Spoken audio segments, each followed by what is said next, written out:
Hello, मैं प्रदीप कुमार आप सभी को क्लास 9th की केमिस्ट्री पढ़ा रहा हूँ, जिसमें कि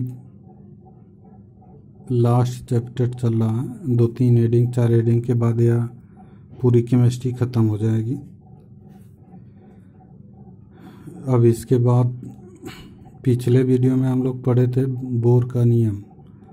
बोर के नियम के बाद अब पढ़ेंगे संयोजकता।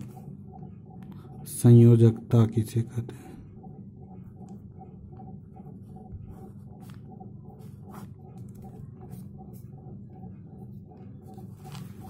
संयोजकता में क्या होता है?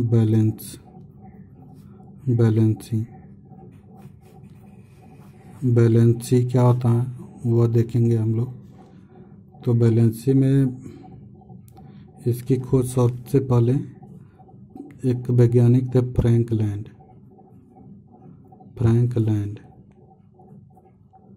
ने इस शब्द का सबसे पहले प्रयोग किया था। और बैलेंसी मीन्स इन्होंने बताया कि बैलेंसी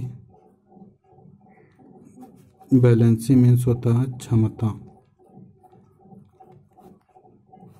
बैलेंसी मीन्स क्या होता है? क्षमता, यानी कि किसी तत्व की जो क्षमता होगी वह क्या होगा? बैलेंसी कहलाएगा। तो बैलेंसी में क्या होता है कि वैसे तो 5 परिभाषा हैं, हम लोग देखेंगे 3 परिभाषा, क्योंकि नहीं 2 परिभाषा, क्योंकि 3 परिभाषा वह लागू नहीं हो पाता सब पे, और जो 2 परिभाषा है वह लगभग सब पे लागू हो जाता है। तो इसकी वजह से केवल 2 परिभाषाओं को हम लोग देखेंगे।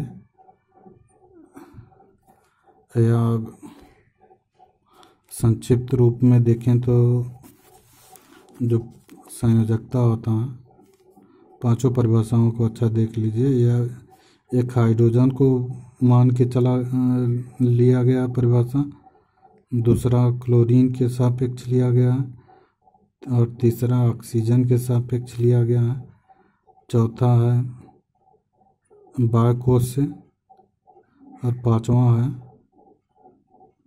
वह संयोग करने की जो क्षमता होगी।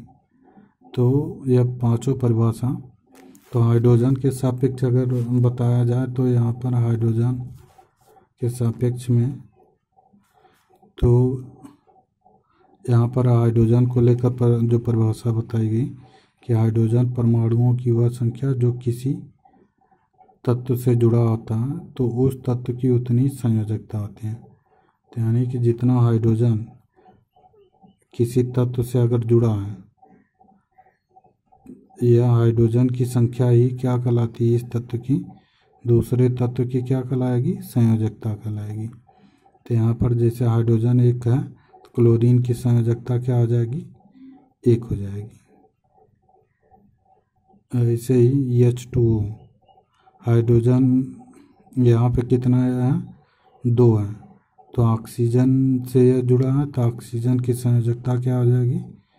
2 हो जाएगी। तो इसी तरह से, लेकिन जिसमें हाइड्रोजन नहीं होता तो उसमें उसकी संयोजकता क्या होगी? जैसे CO2, अगर CO2 में हाइड्रोजन तो है ही नहीं, तो हाइड्रोजन की परिभाषा यहीं पे क्या हो जाती है? फेल हो जाती है। तो यानी कि हाइड्रोजन को जो लेकर संयोजकता बनाई गई वह क्या हो गया? कुछ तत्वों के लिए ठीक है और कुछ तत्वों के लिए बेकार है।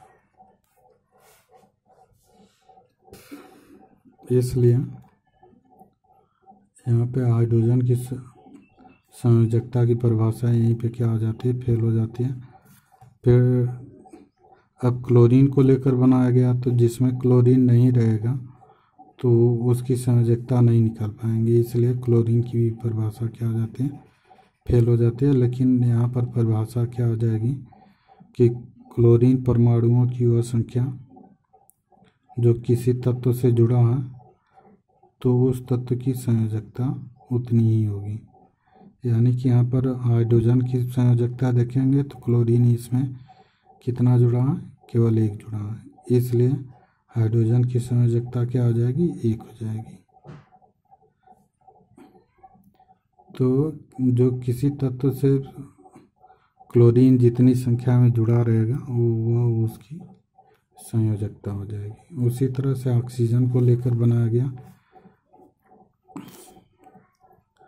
कि ऑक्सीजन परमाणुओं की वह संख्या जो किसी तत्व से जुड़ा है तो उस ऑक्सीजन का दुगना दूसरे तत्व की संयोजकता होगी। जैसे अगर CO2 है तो कार्बन की संयोजकता क्या हो जाएगी, 4 हो जाएगी। इसकी संयोजकता क्या हो जाएगी, 4 हो जाएगी। यानी कि ऑक्सीजन परमाणुओं की संख्या का दुगना दूसरे तत्व की क्या कहलाती है, संयोजकता कहलाती है। लेकिन जिसमें ऑक्सीजन होगा ही नहीं तो वह उसे परिभाषित करने में दिक्कत होगी। इसलिए यह तीनों परिभाषा क्या हो जाती है, फेल हो जाती है।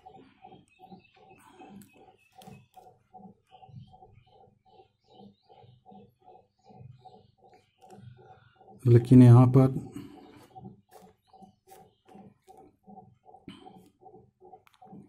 अब यहाँ पर क्या होगा कि जो चौथी परिभाषा है वह कुछ परफेक्ट बैठता और सबसे परफेक्ट पांचवी परिभाषा होगी। तो इस तरह से देखेंगे तो संयोजकता जो होती है किसी परमाणु के बाहरी कोश में जो इलेक्ट्रॉनों की संख्या होती है उस तत्व की क्या कहलाती है, संयोजकता कहलाती है। तो यहाँ पर इसको परिभाषित कर सकते हैं कि किसी परमाणु के सबसे बाहरी कोश में उपस्थित इलेक्ट्रॉनों की संख्या उस तत्व की क्या कहलाती है, संयोजकता कहलाती है।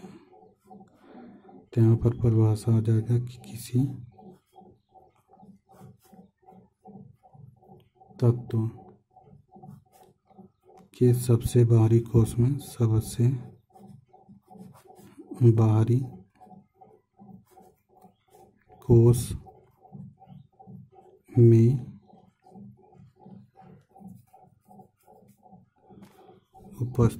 में उपस्थित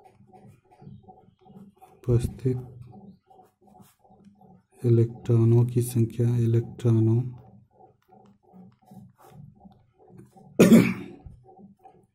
संख्या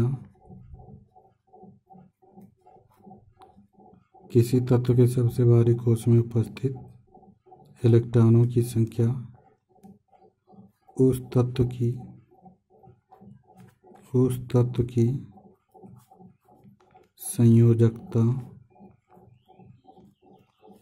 संयोजकता कहलाती है।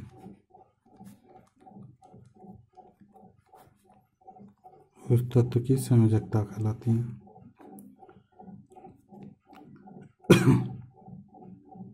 तो यानी कि कह सकते हैं कि कोई भी परमाणु हो उसका सबसे बाहरी कोश जो होगा उसमें जो जितने इलेक्ट्रॉन होंगे उस तत्व की संयोजकता कहलाएगी। यानी कि जैसे है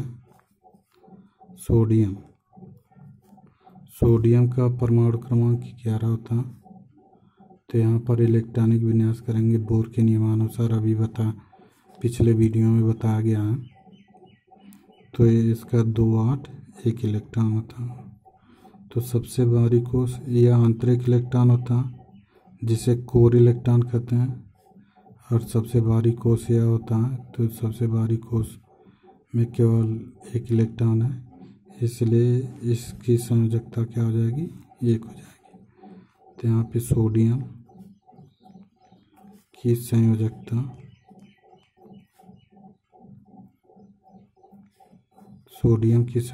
क्या हो जाएगी, 1 हो जाएगी।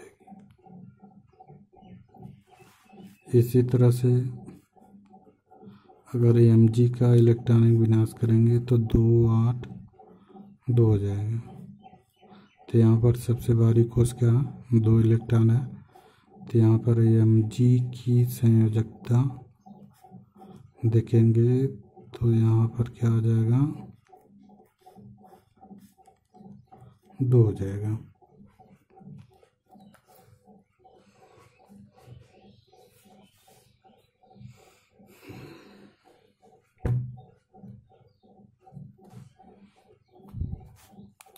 अगर इसी तरह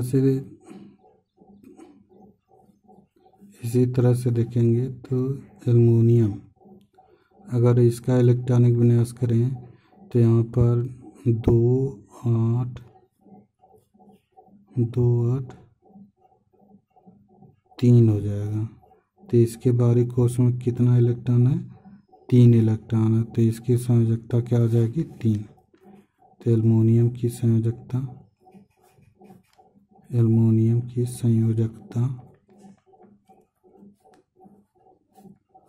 क्या होगी, 3 होगी।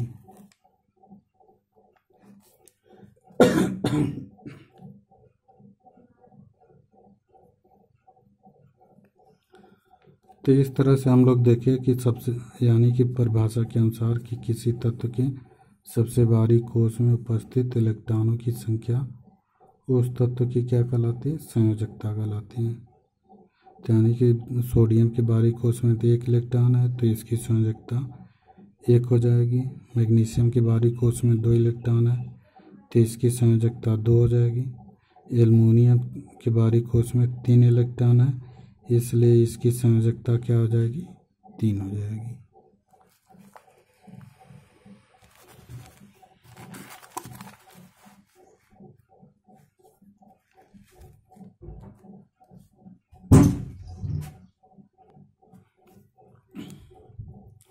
तो इस तरह से देखेंगे तो यह सबसे भारी कोष वाला हो गया।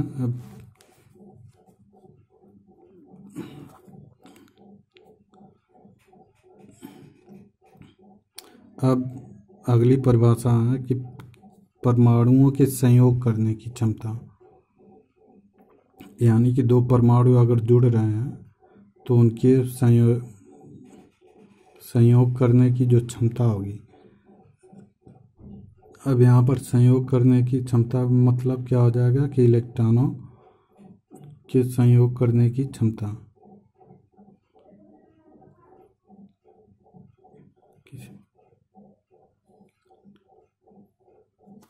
तो यहाँ पर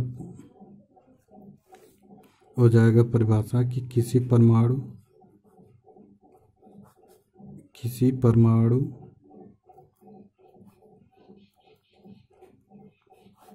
के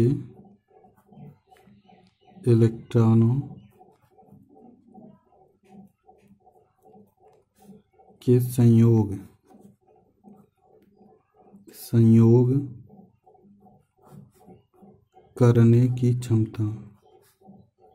करने की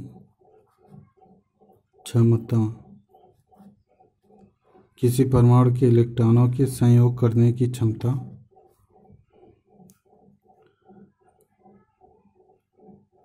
उस परमाणु की संयोजकता कहलाती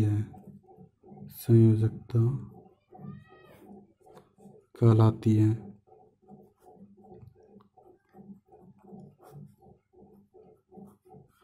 तो किसी परमाणु के इलेक्ट्रॉनों के संयोग करने की क्षमता संयोजकता कहलाती है। यानी कि कोई परमाणु दूसरे परमाणु से कितने इलेक्ट्रॉनों के संयोग कर सकती है, तो जितने इलेक्ट्रॉनों के संयोग करेगी वो उसकी संयोजकता कहलाएगी। जैसे यहाँ पर अगर NaCl ले लें तो सोडियम का इलेक्ट्रॉनिक विन्यास करेंगे 11, 2 8 1, क्लोरीन या 17, यहाँ पर हो जाएगा 2 8 7। तो अगर इसको 1 इलेक्ट्रॉन चाहिए स्टेप पूरा करने के लिए, इसको 7 इलेक्ट्रॉन, तो यहाँ पर क्या होगा, यह 1 इलेक्ट्रॉन इसको दे देता है तो यह भी 1 इलेक्ट्रॉन साझेदारी में भाग लगाता है। तो 1 इलेक्ट्रॉन इसके साझेदारी होगी, एक इलेक्ट्रॉन इसके थे यहाँ पे हो जाएगा। सोडियम के बाहरी कोश में एक इलेक्ट्रॉन है, क्लोरीन का एक इलेक्ट्रॉन साझेदारी में भाग लेगा और बाकी सब इधर हो जाएगा। तो इस तरह से दिखा देंगे। तो यहाँ पर सोडियम का एक इलेक्ट्रॉन साझेदारी में भाग ले रहा और क्लोरीन का एक इलेक्ट्रॉन साझेदारी में भाग ले रहा, इसलिए यानी कि सोडियम के संयोग करने की क्षमता क्या है, एक इलेक्ट्रॉन की है। उसी तरह से क्लोरीन के संयोग करने की क्षमता क्या है, एक इलेक्ट्रॉन की है। तो इसलिए सोडियम की संयोजकता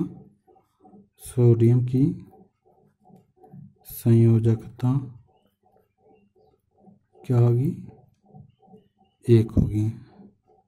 और क्लोरीन की संयोजकता क्या हो जाएगी, एक हो जाएगी, क्योंकि यहाँ परिभाषा के अनुसार किसी परमाणु के इलेक्ट्रॉनों के संयोग करने की क्षमता जो होगी वह संयोजकता कहलाती है। तो उसी तरह से यहाँ पे सोडियम का एक इलेक्ट्रॉन संयोग कर रहा है और क्लोरीन का एक इलेक्ट्रॉन संयोग कर रहा, इसलिए इसकी संयोजकता क्या हो जाएगी, सोडियम की संयोजकता एक हो जाएगी और क्लोरीन की संयोजकता क्या हो जाएगी, एक हो जाएगी। इस तरह से तो हम लोग संयोजकता को पढ़ चुके हैं, और जिसको कोई दिक्कत होगी तो बताइएगा, बताया जाएगा फिर से।